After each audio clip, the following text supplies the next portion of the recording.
والبشر رب اشرح لي صدري ويسر لي أمري واحلل عقدة من لساني يفقه قولي اللهم أرنا الحق حقا وارزقنا اتباعه وأرنا الباطل باطلا وارزقنا اجتنابه قال الله تعالى في القرآن العزيز أعوذ بالله من الشيطان الرجيم الذين يستمعون القول فيتبعون أحسنه أولئك الذين هداهم الله وأولئك هم أولو الألباب صدق الله العظيم.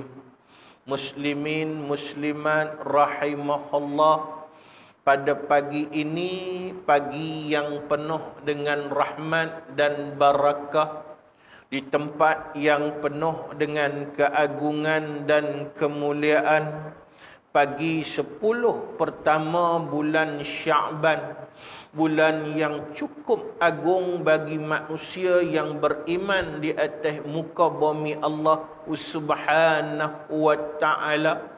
Dengan ketentuan dan takdir Allah, kita merupakan manusia yang dipilih oleh Allah Subhanahu wa ta'ala untuk sekali lagi dapat bangun sambil membesarkan dan mengagungkan Allah Subhanahu wa ta'ala. Kita dapat mulakan hari kita pada pagi ini dengan sembahyang subuh berjamaah sebentar tadi. Dan yang paling penting ialah kita dapat menghidupkan majlis ilmu yang mana ia merupakan satu sunnah yang paling ulung daripada Nabi sallallahu alaihi wasallam dan juga para sahabat radhiyallahu alaihim ajma'in. Maka marilah sama-sama kita mulakan iaitulah majlis kita ini dengan sama-sama kita rafa'kan kesyukuran kepada Allah Subhanahu wa ta'ala di atas anugerah yang tidak terhingganya ini, tuan-tuan muslimin, muslimat yang dirahmati oleh Allah Ta'ala sekalian. Di mana kita pada pagi ini dan hari ini sekali lagi Tuhan hidupkan kita dapat bertemu dan berada pada bulan Sya'ban. Alhamdulillah, kita sambung doa kita daripada bulan Rajab yang lalu, iaitulah masuk bulan Sya'ban pula, iaitulah kita minta supaya Allahumma barik lana fi Sya'ban. Ya Allah, ya Tuhan kami, berkatkanlah kami pada bulan Sya'ban, yakni tambahkan segala kebaikan yang cukup banyak kepada kami pada bulan Sya'ban ini. Waballighnal ila Ramadan, dan sampaikan kami kepada keagungan berada pada bulan Ramadan. Tuan-tuan muslimin muslimat rahimahullah, bila kita sebut tentang Sya'ban, saya teringat satu kitab saya buka semalam, tuan-tuan. Di dalamnya disebut oleh ulama, diambil daripada satu kitab yang bernama Zubdatul Wa'izin. Bagaimana hebat dan agungnya Sya'ban yang disediakan oleh Allah, terutamanya kepada umat Muhammad sallallahu alaihi wasallam. Saya nak kongsi sebagai mukadimah pada pagi ini apa yang disebut oleh ulama di dalam kitab Zubdatul Wa'izin ini, tuan-tuan. Mudah-mudahan ia menjadi penyemarak dan juga pemberi semangat kepada kita untuk berterusan melakukan ibadat dan taat kepada Allah Subhanahu wa ta'ala sehingga kita bertemu dengan bulan Ramadan, dan begitulah seterusnya sehingga akhir hayat kita dapat ditutup dengan kalimah la ilaha illallah Muhammadur Rasulullah. Ulama sebut dalam kitab ini, man azzama sya'bana wattaqallahu ta'ala wa amala bi ta'atihi wamsaka nafsahu 'anil ma'siyah ghafarallahu lahu dhunubahu wa amanahu min kulli ma yakunu fi tilka as-sanah minal balaya wal amradi kulliha. Itu dia kata ulama tuan-tuan. Apa maksud dia? Iaitulah man azzama Sya'bana, sesiapa yang membesarkan dan mengagungkan bulan Sya'ban. Lagu mana membesarkan dan mengagungkan bulan Sya'ban ni? Tentulah iaitulah cara dia disebut oleh Allah Subhanahu wa taala dan dibayangkan oleh ulama-ulama yang muktabar. Ulama sebut iaitulah sesiapa yang membesarkan bulan Sya'ban, cara membesarkan bulan Sya'ban itu ialah wattaqallahu ta'ala, dengan kaedah dia sentiasa menjadi manusia yang memperteguhkan ketakwaan kepada Allah Subhanahu wa taala. Takwa dia sempurnakan, yang dia tambah sungguh-sungguh, wa amala bi ta'atihi, dan juga dia beramal dengan segala ketaatan kepada Allah Subhanahu wa taala. Itu satu yang disebut oleh ulama ini. Yang pertama takwa, dan yang kedua ialah dia membuat semua amalan-amalan yang boleh menjadikan dia taat kepada Allah Subhanahu wa taala. Dan satu lagi yang ketiga, cara utama bagaimana dia membesarkan bulan Sya'ban, wamsaka nafsahu 'anil ma'siyah, dan dia menahan diri daripada melakukan dosa dan penderhakaan kepada Allah Subhanahu wa taala. Maksudnya tuan-tuan, iaitulah bahawa sesungguhnya bukan bermakna nak habaq kata bulan Sya'ban saja digalakkan kita untuk buat benda-benda ni dah. Hidup kita sepanjang tahun kita kena jadi orang yang bertakwa sepanjang hayat kita tuan-tuan. Cara utama kita bertakwa ialah melakukan amal ibadat dan taat kepada Allah dan menahan diri daripada melakukan dosa kepada Allah Subhanahu wa taala. Tapi ulama kata antara kemuliaan Sya'ban, Allah Ta'ala akan anugerahkan kelebihan yang cukup banyak bagi orang yang mempunyai sifat yang kita sebutkan tadi tuan-tuan, muslimin muslimat rahimahullah. Apa balasannya tuan-tuan? Ni kita tengok ulama sebut ghafarallahu lahu dhunubahu, Allah Ta'ala akan ampunkan segala dosa-dosanya. Itu satu kelebihan yang diberi oleh Allah Subhanahu wa ta'ala. Dosanya akan mudah diampunkan oleh Allah. Yang kedua, wa amanahu min kulli ma yakunu fi tilkas sanah, iaitulah dia akan diamankan insya-Allah. Dia akan diselamatkan insya-Allah pada sepanjang tahun itu. Bermula Sya'ban ni sampai jumpa Sya'ban pula, iaitulah satu minal balaya, iaitulah daripada sebarang musibah daripada Allah Subhanahu wa ta'ala, wal amradi kulliha, dan juga segala penyakit yang mendatang dia akan dipeliharakan oleh Allah Subhanahu wa ta'ala. Tapi yang ni pun kena sebut juga, sekali kita silap faham bila kita iaitulah pulun sungguh-sungguh menjadi manusia yang bertakwa, buat apa yang Tuhan suruh, tinggal apa Tuhan larang sepanjang Sya'ban. Kemudian disebut insya-Allah, iaitulah Tuhan akan selamatkan kita daripada sebarang bala musibah dan juga sebarang penyakit sepanjang tahun sampai jumpa Sya'ban pula. Dia faham kata, iaitulah musibah tak akan kena pada dia. Dan juga dia tak akan sakit langsung. Mana boleh tuan-tuan tak dapat musibah langsung. Mana boleh tak dapat. Iaitulah penyakit. Sebab itu merupakan sunnatullah yang Allah Ta'ala atur bagi seorang manusia.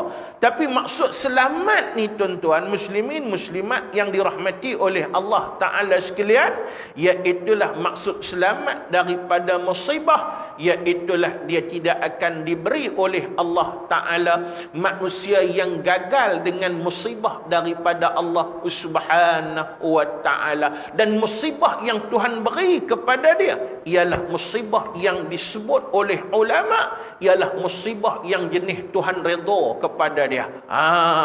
Adakah musibah ni iaitulah Tuhan bagi, Tuhan tak redha? Ada juga musibah yang Tuhan bagi, Tuhan redha. Awak tak ada pula. Saya pernah hurai kepada tuan-tuan dulu bagaimana iaitulah bila kita sebut musibah, bila kita sebut bala, termasuk penyakit, tuan-tuan muslimin muslimat rahimahullah, iaitulah dia ada banyak jenis. Apa yang disebut oleh ulama-ulama yang muktabar, kadangkala musibah yang sama, bala yang sama, yang kadang Tuhan buat turun kepada seluruh ahli masyarakat, tetapi bala dan musibah itu iaitulah bentuknya pelbagai. Macam disebut oleh ulama, ada kalanya musibah itu dinamakan sebagai bala. Bala apa? Iaitulah yang pertama dinamakan sebagai bala ta'zib. Iaitulah bahawa hakikat bala yang diberi oleh Allah dengan tujuan memang Tuhan nak bagi, iaitu sesuatu yang menyusahkan. Memang Tuhan bagi bala tu, Tuhan nak hukum dia, memang Tuhan nak seksa dia. Tu bala ta'zib nama dia, tuan-tuan. Kemudian iaitulah ada juga bala yang dinamakan bala ta'dib. Apa dia ta'dib? Ta'dib diambil daripada kalimah ta'addaba, maknanya iaitulah mendidik. Bala yang Tuhan bagi itu iaitulah Tuhan sayang, Tuhan nak didik dia. Mungkin dia tersilap dan sebagainya, Tuhan nak perbetul diri dia, dan kemudian dengan bala tadi dia menjadi orang yang kembali sedar dan kemudian insaf di atas muka bumi Allah Subhanahu wa Ta'ala. Dan kemudian ada juga bala yang disebut dengan namanya bala taqrib. Apa dia? Diambil daripada kalimah qaruba, makna dekat. Iaitulah bala yang Tuhan bagi, iaitulah Tuhan nak angkat derajat dia, Tuhan nak bagi jadi dia lebih mulia di atas muka bumi Allah Subhanahu wa Ta'ala. Tiga jenis bala, walaupun bala tu mungkin satu wajah saja. Macam contohlah, kita ambil satu kampung tu Tuhan buat turun penyakit, contoh. Ataupun Tuhan buat turun bencana alam ke apakah, satu kampung kena, tuan-tuan muslimin muslimat rahimahullah. Satu kampung tu ada orang yang baik, satu kampung tu ada orang yang jahat, satu kampung tu boleh jadi ada orang yang betul-betul jahat di atas muka bumi Allah. Itu persoalan dia. Tapi bala yang sama satu kampung kena, dia ada tiga wajah tu, tuan-tuan. Macam yang kita sebut tadi, iaitulah satu bala apa? Iaitulah bala ta'zib. Tuhan memang nak siksa. Yang ni Tuhan bagi kepada orang-orang yang iaitulah maknanya menjadi musuh Allah Subhanahu wa Ta'ala. Bala yang Tuhan bagi memang Tuhan nak siksa, bagi dia rasa siap-siap sebelum dia rasa bala yang paling utama di akhirat Allah Subhanahu wa Ta'ala. Bala yang kedua bala ta'dib, iaitulah Tuhan bagi kepada orang-orang yang beriman. Maklum sajalah, kita kalau orang beriman hebat lagu mana pun, macam kita sebut selalulah, berjalan lagu mana pun kadangkala dia terbah juga, kadangkala terantuk juga, kadangkala sekali-sekala kita terlupa juga kepada Allah Subhanahu wa Ta'ala. Di Tuhan sayang kat kita, Tuhan nak tarik kita balik kepada Allah, iaitulah maknanya Tuhan turunkan bala yang jenis mengajar, dinamakan ta'dib. Dan kemudian iaitulah yang ketiga tadi bala taqrib, iaitulah Tuhan tujukan khusus, iaitulah kepada kekasih Allah Subhanahu wa Ta'ala. Di mana Tuhan bagi bukan bermakna Tuhan tak sayang. Bala yang Tuhan beri kepada mereka maknanya Tuhan sayang sungguh-sungguh, tuan-tuan. Pasal itu dengan sebab bala yang Tuhan beri kepada mereka, mereka sabar dan redha, akhirnya makam mereka menjadi lebih tinggi di sisi Allah Subhanahu wa Ta'ala. Yang ni maksud saya nak habaq ni, tuan-tuan. Jangan kita faham kata disebut oleh ulama ini sepanjang tahun kita takkan menerima bala. Walaupun kita bertakwa pada bulan Sya'ban, kita tidak akan menerima penyakit daripada Allah. Dak, yang tu kena faham bagi molek dulu. Bala boleh jadi kena, sebab itu memang sunnat Allah. Begitu juga iaitulah maknanya penyakit boleh jadi kena tuan-tuan. Tapi alhamdulillah, bala yang Tuhan beri kepada kita, tanda diselamatkan kita, iaitulah dua saja tuan-tuan. Satu, bala takdib, dan yang kedua ialah boleh jadi bala takrib, sebagai tanda bahawa hakikat kita disayangi oleh Allah Subhanahu wa taala. Jadi alhamdulillah, pada pagi permulaan Sya'ban ni tuan-tuan, 10 pertama bulan Sya'ban, kita dipilih untuk sekali lagi melakukan amal yang saleh, iaitulah duduk dalam majlis ilmu Allah Subhanahu wa taala, yang menjadi sunnah utama yang kita sebut tadi, sunnah utama daripada Nabi, sunnah utama daripada sahabat, dan juga sunnah utama daripada orang-orang yang terpilih. InsyaAllah kita akan dikurniakan apa yang disebut tadi oleh ulama di dalam kitab, iaitulah untuk sama-sama kita ambil iktibar kitab yang bernama Zubdatul Wa'izin. Baik, sambung balik pada pagi ini, kitab yang kita duk mutalaah tuan-tuan, iaitulah kitab Bisyaratul Amilin wa Nazaratul Ghafilin, pemberi berita gembira kepada orang yang beramal, dan juga pemberi ancaman dan juga berita yang menakutkan kepada orang yang lalai kepada Allah, karangan seorang ulama besar daripada bumi Fatani yang bernama Syekh Wan Ahmad bin Muhammad Zin Al-Fatani. Baik, sambung tang mana tuan-tuan? Kita sambung pada muka surat 3. Kita masih lagi di dalam tajuk yang pertama selepas habis muqaddimah, iaitulah kita membicarakan persoalan kelebihan. Apa dia? Kelebihan ilmu, kelebihan orang yang belajar, dan kelebihan orang yang mengajar. Fadlu al-ilmi wal muta'allim wal alim. Jadi kita tengok tajuk tu tuan-tuan, dibawa dalil, iaitulah dengan ayat Al-Quran dan juga hadis Nabi sallallahu alaihi wasallam. Baik, kita sambung apa lagi yang nak dibahaskan oleh guru kita tuan-tuan.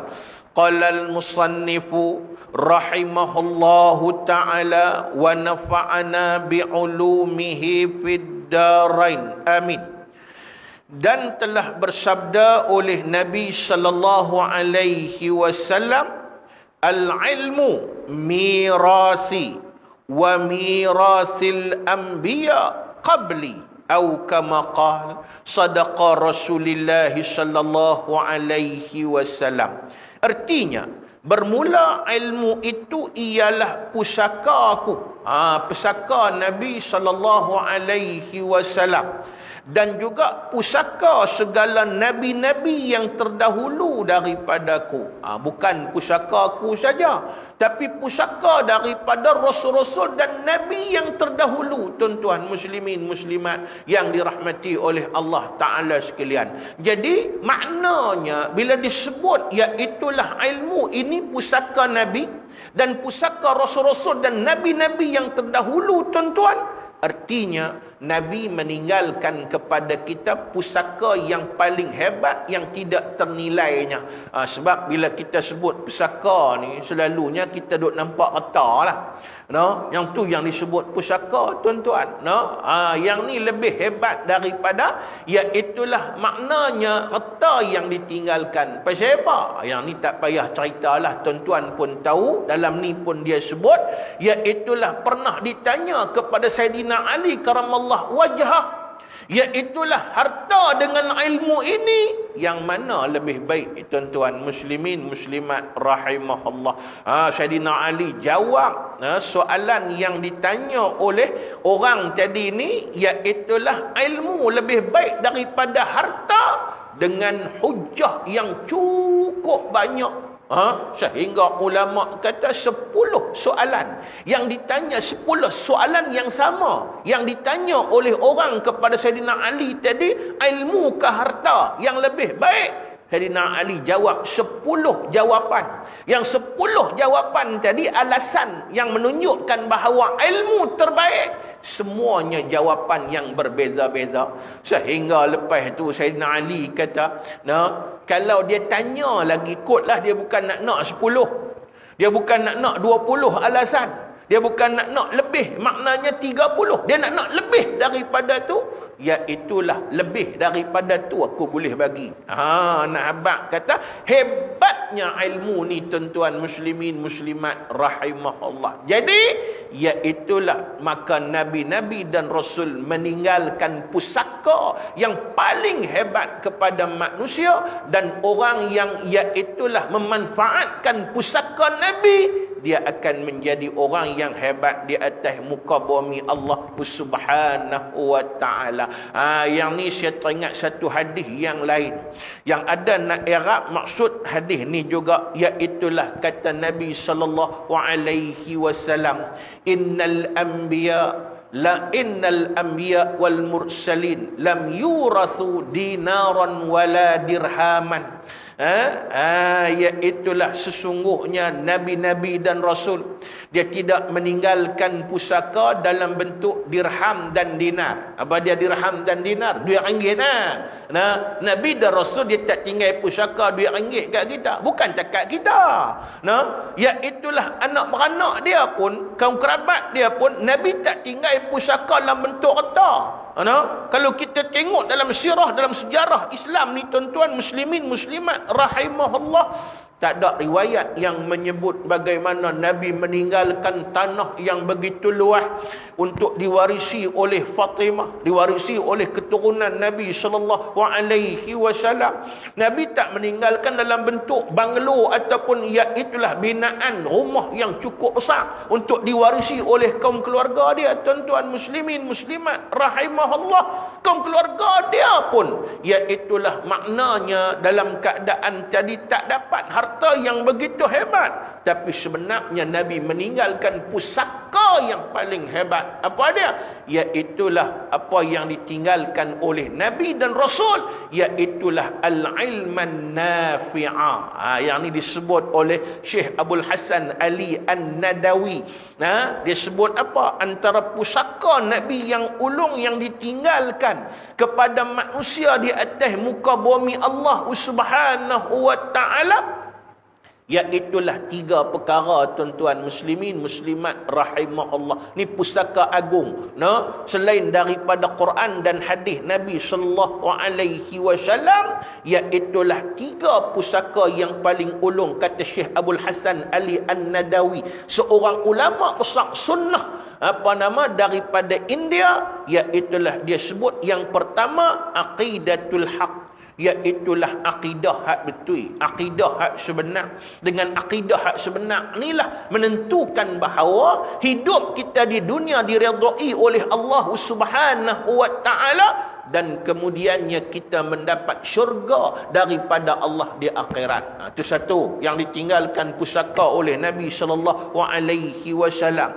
Kemudian al-akhlaqul karimah, iaitulah perangai dan budi pekerti yang mulia, yang baik. Itu pusaka yang ditinggalkan oleh Nabi sallallahu alaihi wasallam. Petunjuk sunnah yang paling utama, iaitulah kalau kita nak jadi orang hebat, berakhlaklah dengan akhlak Nabi sallallahu alaihi wasallam. Kemudian yang ketiga, yang ni yang kita sebut ni, iaitulah apa dia? Al-ilman nafi'ah, ilmu yang cukup bermanfaat kepada manusia di atas muka bumi Allah Subhanahu wa ta'ala. Itu antara pusaka Nabi yang paling ulung untuk jadi pedoman kepada kita di atas muka bumi Allah Subhanahu wa ta'ala.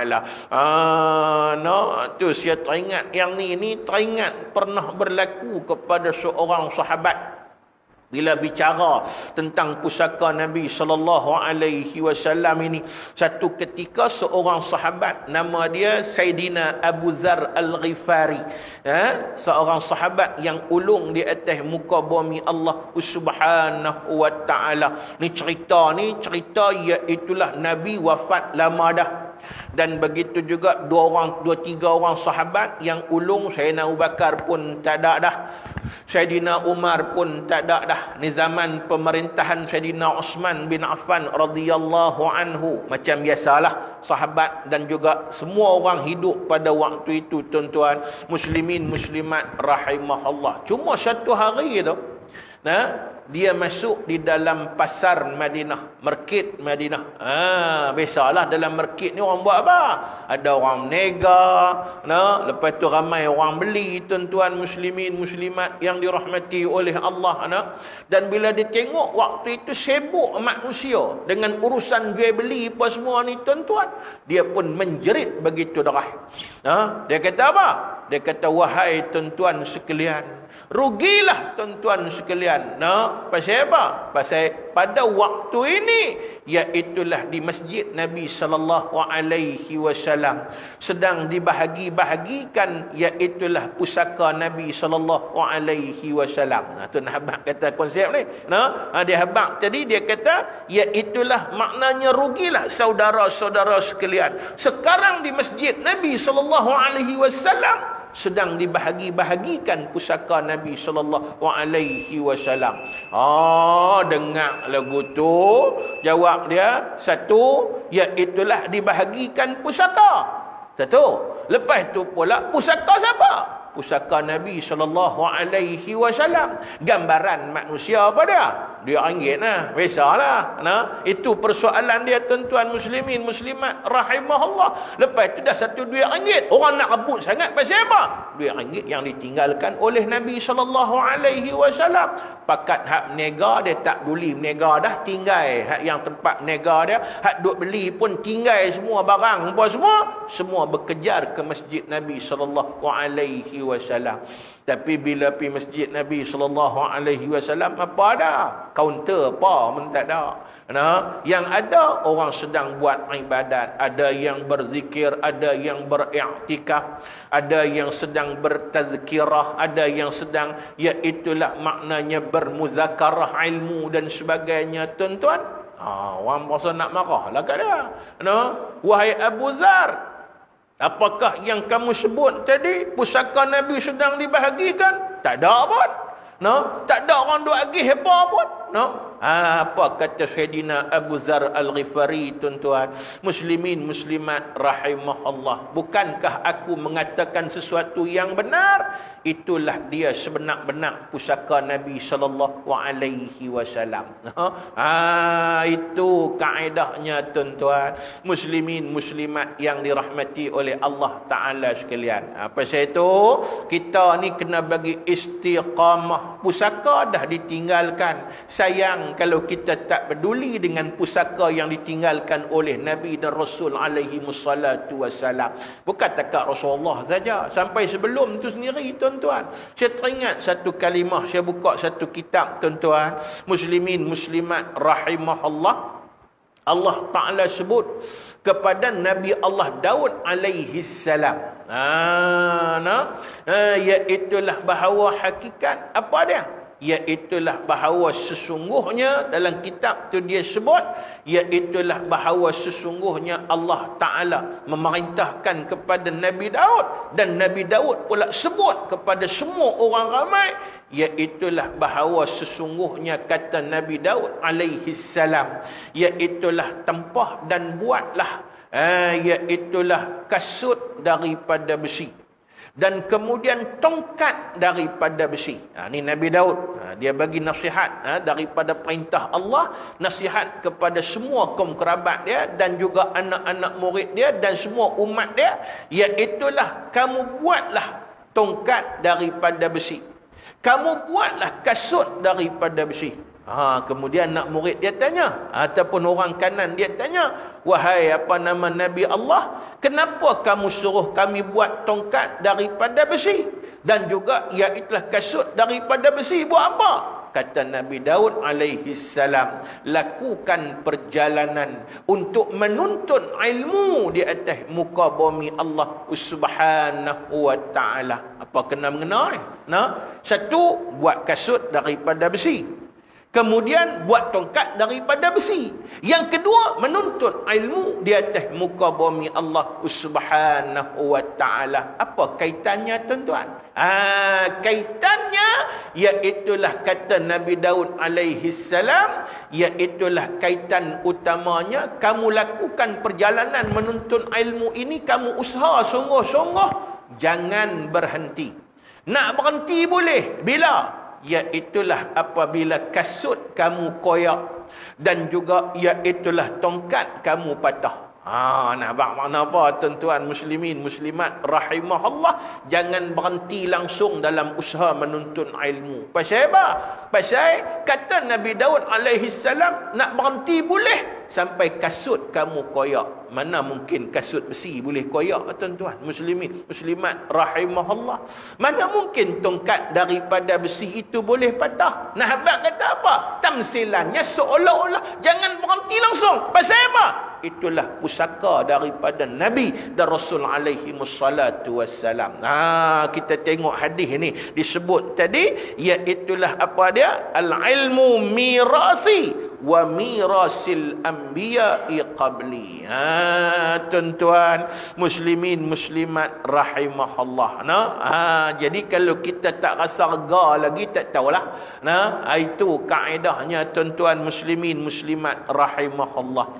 Dan sabda Rasulullah sallallahu alaihi wasallam, bermula ilmu itu ialah kehidupan Islam.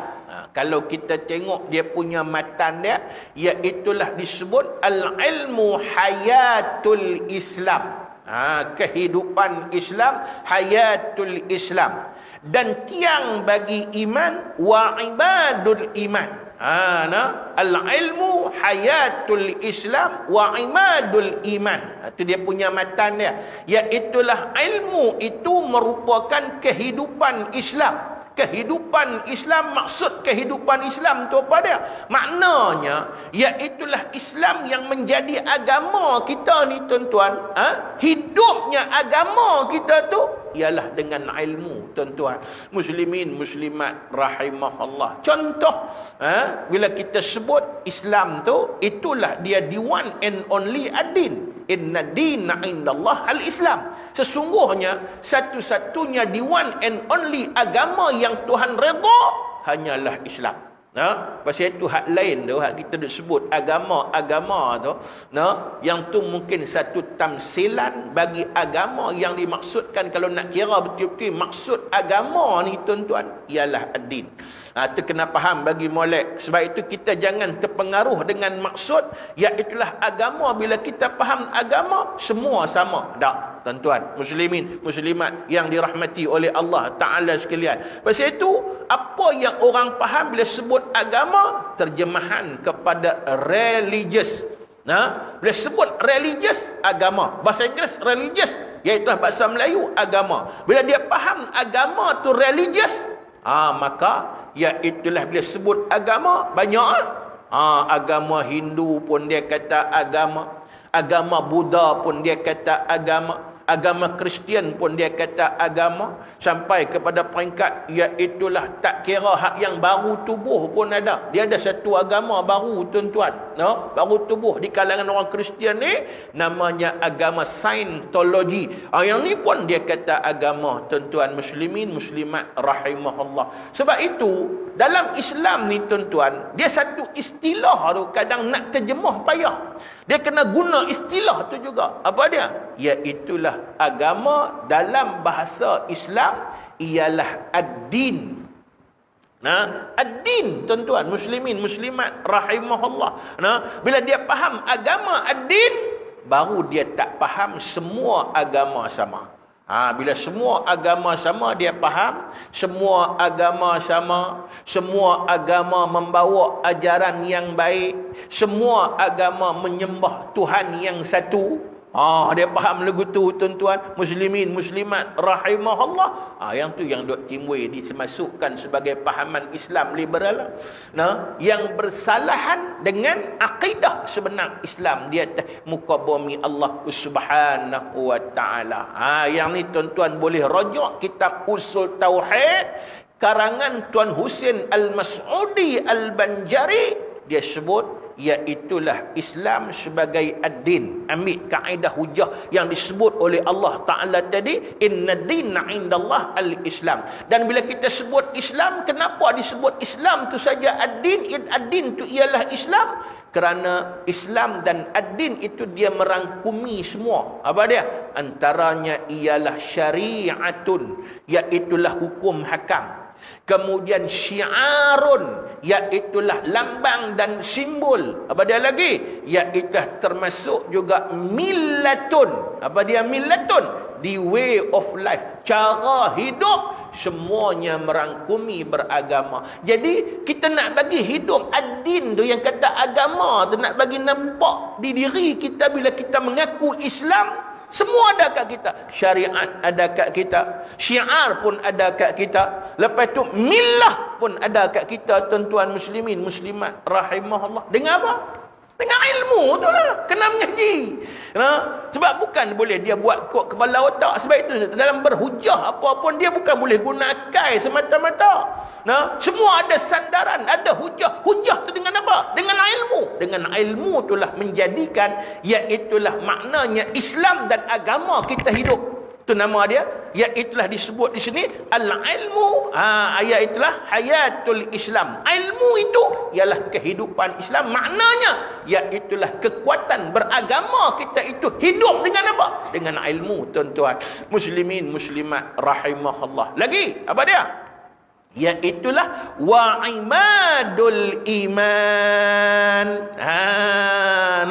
Iaitulah bahawa sesungguhnya dia juga merupakan tiang bagi iman. Apa maksud tiang bagi iman? Maknanya iman kita tertegak dengan ilmu. Sebab itu bila dia iaitulah menjadi orang yang jahil, iman dia bila-bila masa boleh kolaps, bila-bila masa boleh runtuh, tuan-tuan muslimin muslimat rahimahullah. Contoh ni ada orang tanya, macam mana ustaz kalau dia tak ada ilmu, iman dia boleh runtuh? Mengaji bab murtad, mengaji bab perkara yang boleh menyebabkan rosak akidah kita dan jatuh iman kita, tuan-tuan. Bila mengaji baru tahu, saya tak tahu selama ni, rupa-rupanya tak boleh bercakap lagu ni. Pasal apa? Contoh, saya mengajar kitab Tuhfatur Raghibin. Kitab dikarang oleh Syekh Muhammad Arsyad bin Abdullah Al-Banjari. Kitab ni Tok Guru karang khusus, iaitulah bila Raja Banjar Darussalam, nama dia Pangeran Nata Dilaga. Iaitulah bila dia naik jadi pemerintah, dia bubuh nama dia, iaitu Sultan Tahmidullah Al-Thani ibni almarhum Sultan Tamjidullah. Antara pemerintah kerajaan Banjar yang cukup hebat, tuan-tuan muslimin muslimat rahimahullah. Satu, raja ni saleh, raja ni baik, dia tunduk di bawah ulama dan dia memang menjadikan ulama penasihat, bukan penasihat macam kita duk faham. Kita bila sebut penasihatnya iaitu 20%, 30%, tuan-tuan muslimin muslimat rahimahullah. Di Ramli pun habaqlah. Penasihat 20%, 30%. Tu kita duk faham lagu tu, tuan-tuan muslimin muslimat rahimahullah. Bila sebut kadang-kala jadi penasihat, hak benda baik dia dengar, hak benda sesuai dengan dia, hak benda tak sesuai dia tak dengar. Tak, yang ni bukan penasihat macam tu. Dia jadikan tempat rujuk, marajah. Sebab itu satu hari raja ni, Sultan Tahmidullah Al-Thani, dia bimbang dengan iman dia, tuan-tuan muslimin muslimat rahimahullah. Takut duk berasa macam beriman macam kita lah, duk berasa macam beriman. Mati Tuhan kata tak beriman. Wa na'udzubillahi min zalik. Allah. Masa mati baru tahu kata tak beriman. Wa na'udzubillahi min zalik. Bila dia bimbang, dia terjemahkan dengan satu benda, dia minta kat Tok Guru, dia kata, wahai paduka ayahanda, karangkan satu risalah yang selama ni ada orang sebut, Tok Guru pun sebut, tapi khusus cerita bab perkara yang boleh menetapkan iman dan perkara yang boleh membatalkan iman. Tok Guru dengar, Tok Guru karang tu. Tu yang timbul kitab Tuhfatul Raghibin tu tuan-tuan. Muslimin muslimat rahimahullah. Saya baca dalam tu. Dah berapa pengalaman 20 tahun lebih dah mengajar ni tuan-tuan muslimin muslimat rahimahullah. Jumpa banyak. Bila kita mengajar cerita benda yang boleh menyebabkan murtad, kita berasa macam tak apa. Satu pakcik dia main menangis. Dia kata, mujur ustaz cerita. Hak benda dalam hak ustaz cerita tadi ni, saya duk sebut sangat lah. Tu nak bagi. Maknanya, iaitulah bila dia sebut macam tu baru kita faham. Betul lah macam disebut oleh Nabi. Ilmu tu tiang bagi iman. Sebab kita selama ni, kita duk perasan macam tak apa. Contoh, saya pernah sebut banyak kali dah, tapi nak bagi contoh lah juga. Bukan takat benda kecil, benda besar ni. Untuk berasa macam tak apa. Macam dia mengajar Quran. Dalam mengajar Quran, ramai lah budak-budak yang mengaji Quran di rumah dia. Dan kitab ni dia sebut, ramai budak-budak mengaji rumah dia biasa. Lepas tu orang Melayu kita pula, bab mengaji Quran dia bukan ambil berat. Dan dia pun tak peduli nak bagi yuran, nak bagi apa, tak peduli. Kadang kawan tu mengajar, bagilah. Itu masalah dia tak salah dalam keadaan tadi. Dan benda yang dia didik anak kita tu, maknanya dia telah menjalankan amanah yang cukup besar. Kita tolong dia pula tuan-tuan muslimin muslimat rahimahullah. Tapi orang Melayu biasa, dia sanggup bayang yuran muzik banyak lagi tak apa. Dia sanggup bayang yuran hak lain tak apa okey. Hak mengaji Quran dia kata tak apa, fi sabilillah. Mengajar agama Allah Subhanahu wa taala, tak ada masalah. Aku mengaji dulu pun tak bagi apa pun. Dia boh lagu tu tuan-tuan, tak bayang yuran. Jadi hak mengaji 10 orang contoh, hak bayang yuran 2 orang ya. 8 orang lagi tak bayang. Jadi sebenarnya kalau nak kira, iaitulah tak boleh duk beletiak apa, tapi kena beletiak lah. Atau guru tu pun kena beletiak juga tuan-tuan muslimin muslimat rahimahullah, bagi nasihat, bagi peringatan. Tapi tu dia kalau dengar kat orang, jawab dia jadi fitnah besar lah. Dia kata guru nak duit apa semua, bukan masalah nak duit, masalah hak tu kena faham bagi molek. Dia pun beletiak, dia kata hampa nak jadi apa hampa ni, hak benda lain dia besar, hak benda Quran dia buat heran tak heran. Tak apalah, tang beletiak tu tak apa. Tapi dia bubuh pula, baik, iaitulah Yahudi bagus. Depa bayang juga hak tok guru dan ulama depa. Mai hampa ni, Islam saja. Baik. Perkataan jadi perkataan yang menggugurkan akidah. Tak apalah nak beletiak lah. Tapi boh kata Yahudi itu baik pasal apa? Yahudi itu bagus pasal apa? Melebihkan kufur daripada Islam. Al-Islam ya'lu wa la yu'la alaih. Islam itu tinggi dan tidak ada yang lebih tinggi daripada dia tuan-tuan. Itu yang saya sebut tadi, pak cik sebut tadi, dia kata apa? Teriak depan kita tuan-tuan, ni pengalaman saya. Teriak depan kita, dia kata, ustaz, mujuk ustaz habang. Tak apalah, dulu tak tahu. Hak tak tahu ni semua Tuhan maaf. Tuhan ampun tuan-tuan. Lah tahu. Jangan dah bagi bercakap lagu tu tuan-tuan muslimin muslimat rahimahullah. Tu yang kata ilmu tu imadul iman. Tiang bagi iman. Lagi kita mengaji, insya-Allah iman kita selamat. Iman kita terpelihara tuan-tuan muslimin muslimat rahimahullah. Cuba jahil. Cuba tak mengaji. Kekal lagu tu sampai bila-bila. Banyak lagi lah dalam tu dia sebut. Tambah-tambah hak melibatkan lidah ni tuan-tuan. Baik itulah kitab tu dia sebut. I'tiqad boleh rosak ni melalui 3 lah. Hati, perkataan dan perbuatan. Contoh hati dan perkataan, iaitulah ada 8 muka surat, 9 muka surat. Contoh perbuatan, tak banyak, setengah muka surat ni. Pasal apa? Hak perbuatan ni jarang. Dan korang orang buat. Macam kita tengok lah antaranya, iaitulah pi tunduk kat tokong. Payah orang Melayu nak pi tunduk kat tokong ni tuan-tuan. Dia pun takut, kata-kata takut, dia habaq pula. Jangan duk pi ikut tokong, satgi. Duk pi ikut tu satgi, balik demam. Dia buh lagu tu pula tuan-tuan. Muslimin, muslimat, rahimahullah. Jadi yang tu pun tak betul dah tu. Itu persoalan dia tuan-tuan. Iaitulah manusia dan makhluk tidak yadurru wala yanfa'u. Tidak boleh memberi mudarat dan tidak boleh memberi manfaat. Yang boleh beri mudarat dan manfaat hanyalah Allah Subhanahu wa ta'ala. Tapi i'tiqad Perkataan Allah yang ni cukup mudah berada di bibir mulut kita, tuan-tuan muslimin muslimat rahimahullah. Nak tahu ke mana?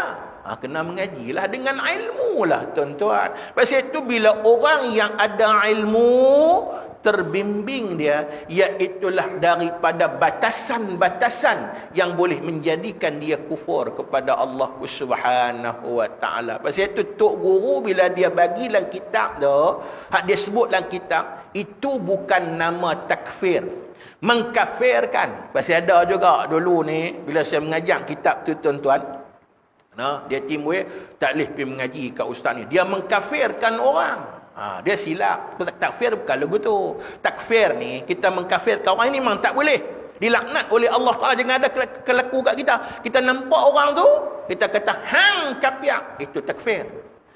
Yang ni hak tok guru cerita tu, dia menceritakan batasan-batasan kufur. Supaya apa?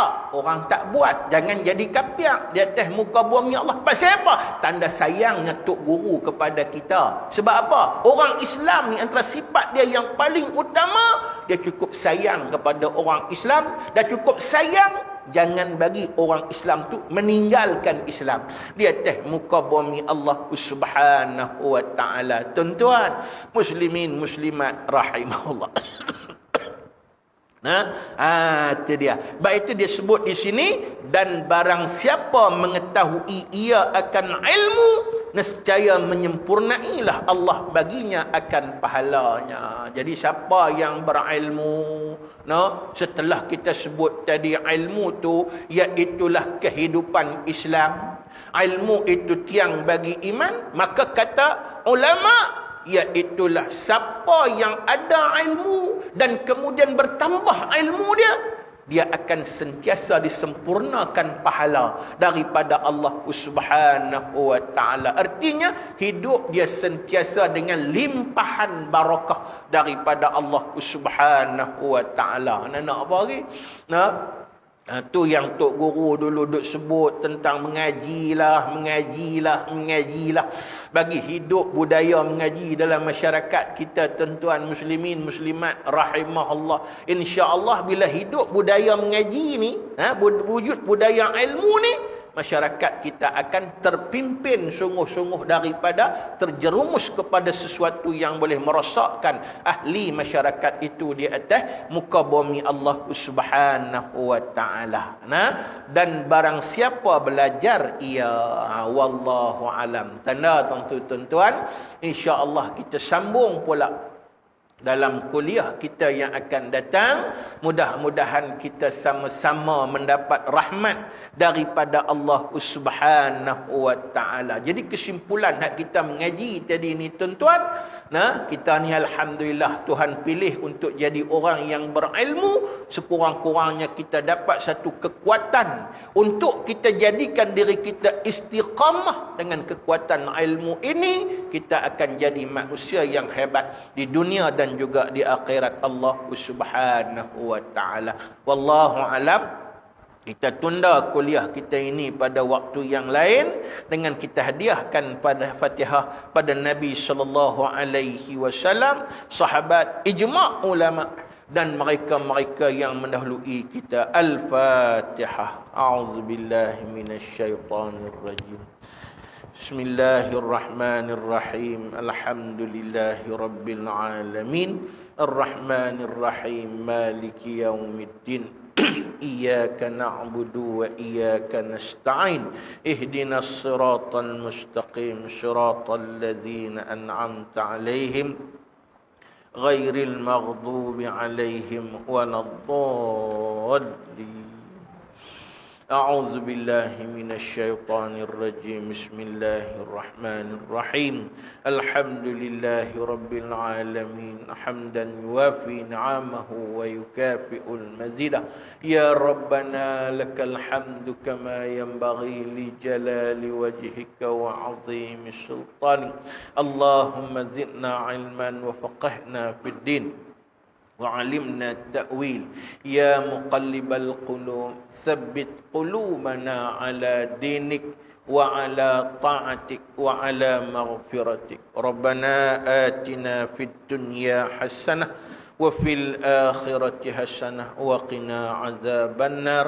اللهم اجعل جمعنا هذا جمعا مرحوما وتفرقنا من بعده تفرقا معصوما. اللهم طهر قلوبنا من النفاق وأعمالنا من الرياء وألسنتنا من الكذب وأعيننا من الخيانة وأموالنا من الربا. وصلى الله وسلم عليه والحمد لله رب العالمين. والسلام عليكم ورحمة الله وبركاته.